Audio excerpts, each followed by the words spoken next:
বিসমিল্লাহির রহমানির রহিম।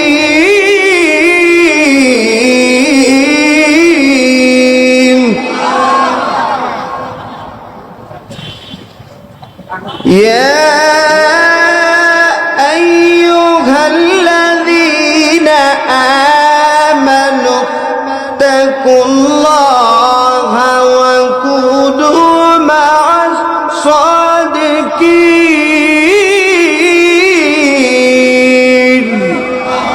আরো জোরে বলি।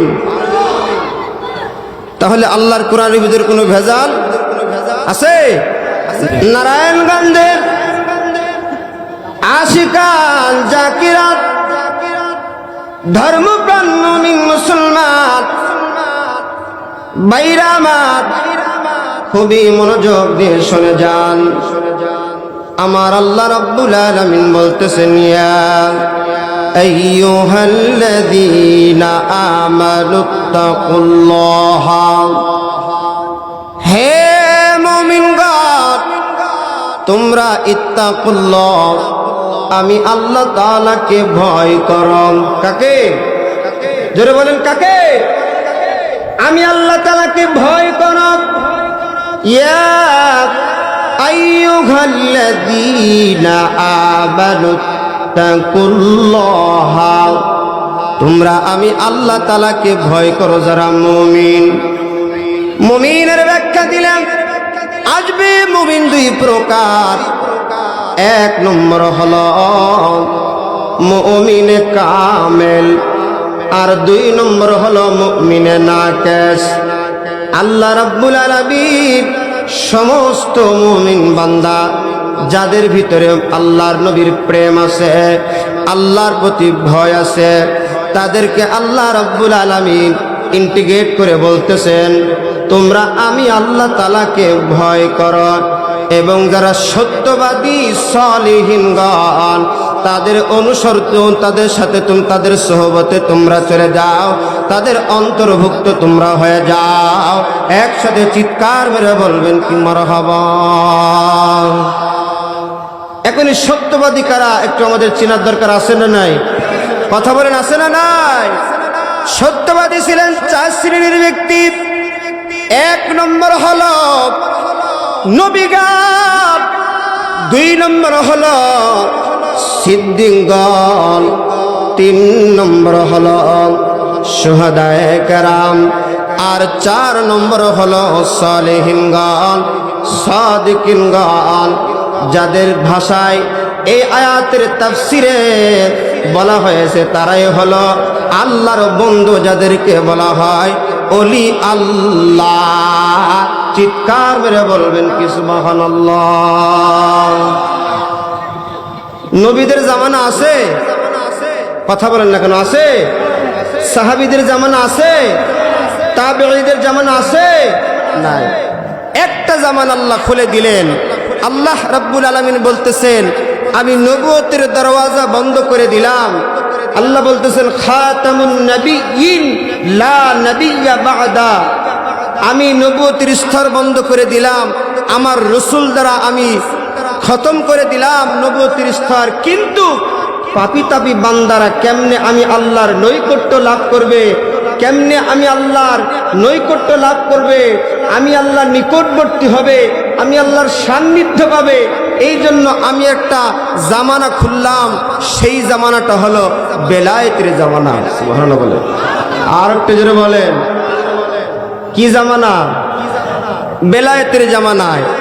এই বেলায়েতের জামানায় পথ প্রদর্শন করেন। আল্লাহ বলতেছেন, তাদের সোহবতে যাও যারা আমি আল্লাহর পথ প্রদর্শন করে। আর এই পথ প্রদর্শন করেছেন কারা? তারাই হলো হক্কানি আল্লাহর ওলি। জোরে বলেন ঠিক না বেঠে? আরো জোরে বলেন ঠিক কিনা? এখন অনেকে মনে করতে পারেন যেটা আট্টশির মাহফিল। কি কথা বলেন না কেন? বলে কি বলে না? বলতে পারে না। মাহফিল কখনো কোনো ব্যক্তি কেন্দ্রিক হয় না। মাহফিল হয় আল্লাহ এবং আল্লাহর রাসূলের সন্তুষ্টির জন্য। জোরে বলেন ঠিক কিনা? যেই মাহফিলে অধিক পরিমাণে জিকির হয়, আল্লাহ রসুলের সম্মান নিয়ে আলোচনা করা হয়, আল্লাহ পাকের সম্মান নিয়ে আলোচনা করা হয়, অরিজিনাল ওটাই হলো দুয়ার অনুষ্ঠান। জোরে বলেন ঠিক কিনা, আরো জোরে বলেন ঠিক কিনা। একটু মহব্বতের সঙ্গে দুরূদ শরীফ পড়েন। আল্লাহুম্মা সাল্লি মাওলানা মুহাম্মাদ ওয়ালা আলি সাইয়্যিদিনা।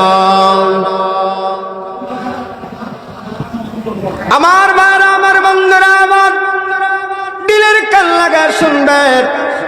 আমার পীর কেবলা জান হুজুর সম্পর্কে যাদের খারাপ ধারণা আছে, আমার পীর কেবলা জান হুজুর একজন হক আল্লাহর ওলি, এর মধ্যে কোনো সন্দেহ নাই। কি কথা বলেন ঠিক কিনা?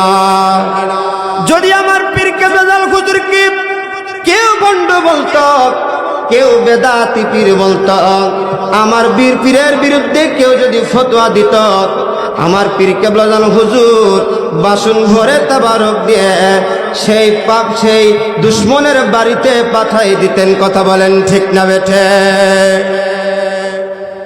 মানুষ মানুষকে ভালোবাসে চারটে কারণে। কয় কারণে? এক নম্বর হলো মানুষ মানুষকে ভালোবাসে তার সৌন্দর্যের কারণে, সুবহানাল্লাহ বলেন। আরেকটা হলো তার চরিত্রের কারণে, আরেকটা হলো ইহসান দয়ার কারণে, আর 4 নম্বর হলো আত্মীয়তার কারণে। কথা বলেন ঠিক কিনা? এই চারটে গুণ আমার পীর কেবলা জান হুজুরের ভিতরে ছিল বিদায় তাম পৃথিবীর মানুষ পাগল পারা হয়ে বিশ্ব জাকের মন্দিরে যায়। ধরে বলেন ঠিক কিনা? আর আমার পীর কেবলা জান হুজুর বলতেন, বাবা তোমরা যদি আমার কথা শোনো, আমার কথা মানো, তাহলে আমি তোমাদেরকে মদিনাওয়ালার সাথে পরিচয় করিয়ে দেব। সুবহানাল্লাহ বলে। গাউসুল আজম খাজা বাবা, গাউসুল আজম দয়াল বাবা, আউলিয়ার সরদার, তোমাকে দিয়াছেন আল্লাহ রহমতের ভান্ডার, আল্লাহ রহমতের ভান্ডার। বলেন গাউসুল আজম খাজা বাবা, গাউসুল আজম আউলিয়ার সরদার, তোমাকে দিয়াছেন আল্লাহ রহমত। ওরস বছরে একবার জাকের আসে লাখে লাখ, দেখবে পবিত্র দরবার, দরবার সঙ্গীবে আসেন, দরবার সঙ্গ